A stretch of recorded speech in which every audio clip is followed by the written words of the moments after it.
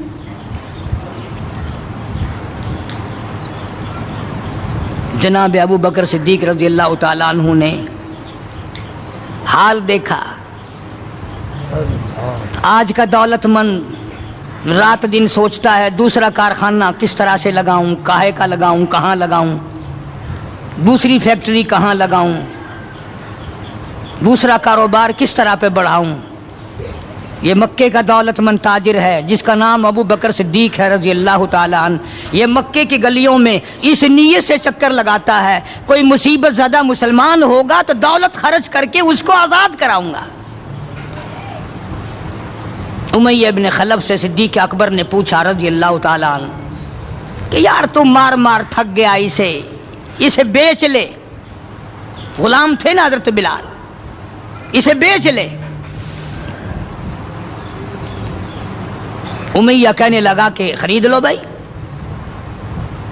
تو امیہ بن خلف کافر نے بڑے پیسے مانگے، صدیق اکبر رضی اللہ تعالیٰ عنہ نے اسی وقت فرمایا کہ چل کے لے لو اپنے پیسے۔ امیہ جو مکے کا سردار تھا کہنے لگا ابو بکر میں تو تجھے بڑا عقل مند سردار اور ہوشیار اور تاجر سمجھتا تھا، آج پتا چلا تجھے تو عقل ہی نہیں۔ جناب ابو بکر صدیق رضی اللہ تعالیٰ عنہ نے پوچھا کیوں؟ وہ کہنے لگا یہ تو میرے ناک پہ لڑا ہوا ہے، مار مار کے میں تھک گیا، دوسروں سے مروا کے میں تھک گیا۔ اندازہ لگاؤ اور اپنے ایمان کا بھی پتہ کرو، سارا مکہ مارنے والا اکیلا بلال مارے کھانے والا۔ کہنے لگا یہ تو میرا درد سر بنا ہوا ہے، اگر تو یوں ہی کہتا نا غلام مجھے دیتے میں تیرے متھے مار دیتا، تو انہیں اتنی بڑی رقم دینی کر لی، یہ کوئی تیری عقل مندی ہے؟ کہاں یہ سر پھرا غلام جو کسی کام کا بھی نہیں، رات دن مار کھاتا ہے، اور اتنی بڑی رقم دینے کے لیے آپ آمادہ ہو گئے؟ جناب صدیق اکبر سبقت رضی اللہ تعالیٰ عنہ نے فرمایا امیہ میں بھی تجھے مکے کا سردار سمجھتا تھا، آج پتا چلا تو پرلے درجے کا گدھا ہے۔ انہوں نے کہا کیوں؟ کہ وہ اس لیے کہ ہو بلال اور قیمت یہ مانگی تو نے، بلال جیسی ذات ہو اور قیمت یہ مانگی، اگر آج پوری دنیا کی دولت تو مانگتا اور میرے پاس ہوتی میں اپنی جان دے کر کے بھی بلال کو خرید کے آزاد کرتا۔ چنانچہ خرید لیا، آزاد کر دیا، دربار رسالت میں پیش کر دیا۔ جناب حضرت محمد الرسول اللہ صلی اللہ تعالی علیہ وسلم کو پیار آیا۔ اندازہ لگاؤ بلال کے زخموں کو دیکھ کر آقا دو عالم صلی اللہ علیہ وسلم کو رونا آ گیا۔ اسلام کے لیے مار کھائی، ایمان کی وجہ سے مار کھائی، اپنے یقین کی وجہ سے مار کھائی، کوئی سیاسی غرض نہیں، کوئی دنیاوی غرض نہیں۔ جناب رسالت مآب صلی اللہ تعالی وسلم نے، اللہ پاک نے اس کا پھل یہ دیا بلال کو، اس کا معاوضہ یہ دیا کہ دربار رسالت میں مؤذن بن گئے۔ اذان دینے کی جو ڈیوٹی تھی، منصب تھا، وہ حضرت بلال کو ملا رضی اللہ تعالیٰ عنہ۔ جناب مدنی کریم صلی اللہ تعالی علیہ وسلم کی گھر کے خرچے اخراجات سودا سلف لانے کی ڈیوٹی حضرت بلال رضی اللہ تعالیٰ عنہ کے ذمے تھی۔ کوئی کسی محکمے کے صاحب کا سامان لائے گا، کوئی کسی محکمے کے صاحب کا سامان لائے گا، کوئی کسی تاجر کا سامان خرید کے لائے گا، کوئی کسی افسر کا سامان خرید کے لائے گا۔ بلال تیرے پیروں سے اڑی ہوئی خاد پہ قربان ہو جاؤں، تو شہنشاہ کائنات کے دروازے کا غلام ہے، تو حضور کریم صلی اللہ تعالی علیہ وسلم کا سامان لاتا ہے، اور 5 وقت اذان کی ڈیوٹی ہے۔ آپ صلی اللہ علیہ وسلم کے لیے قرضہ بھی لے کے آتا تھا بلال یہودیوں سے۔ ایک دفعہ ایک قرضے والے نے جان کر کہ دوبارہ اسے پھنساؤ، غلام بناؤ، حضرت بلال رضی اللہ تعالیٰ عنہ اذان دینے کے لیے تیار کھڑے تھے، یہودی آیا اور آ کے کہنے لگا، یہ جو بدنصیب آدمی ہوتا ہے نا، جس کا ایمان نہیں ہوتا، وہ بے ادبی بڑی کرتا ہے۔ آج بھی تجربہ ہے اللہ والوں کی، علماء کی، بے ادبی وہی کرے گا جس کے اندر ایمان کی رتی نہ ہو، بے ادبی کے الفاظ وہی بولے گا ایمان کی رتی نہ ہو۔ تو حضرت بلال کو آ کر کے آواز دینے لگا اور کہنے لگا او کالے۔ حضرت بلال نے فرمایا کیا بات ہے؟ کہ یا تو کل شام تک پیسے آ گئے، ورنہ یاد رکھ تجھے پھر غلام بنائیں گے ہم۔ جناب ابشی رضی اللہ تعالیٰ عنہ مدنی کریم صلی اللہ تعالیٰ علیہ وسلم کی خدمت عالیہ میں تشریف لائے، عرض کیا کالی کملی والے فلانا یہودی آ کر کے بڑی زبردست دھمکی دے گیا، وہ مجھے پھر دوبارہ غلام بنانا چاہتے ہیں، وہ پھر مجھے پریشان کرنا چاہتے ہیں، میں اب اتنا بڑا قرضہ کیسے ادا کروں؟ میں صبح کہیں نکل جاؤں گا، چھپ جاؤں گا، روپوش ہو جاؤں گا، جب کوئی انتظام ہو جائے اطلاع فرما دینا، میں حاضر خدمت ہو جاؤں گا۔ ہائے بلال تجھے مبارک ہو، تو سرکار دو عالم صلی اللہ تعالی وسلم کے قرضے کی وجہ سے پریشان ہے۔ ذرا سوچیں وہ لوگ جن کو اللہ تعالیٰ نے دولت بخشی ہے،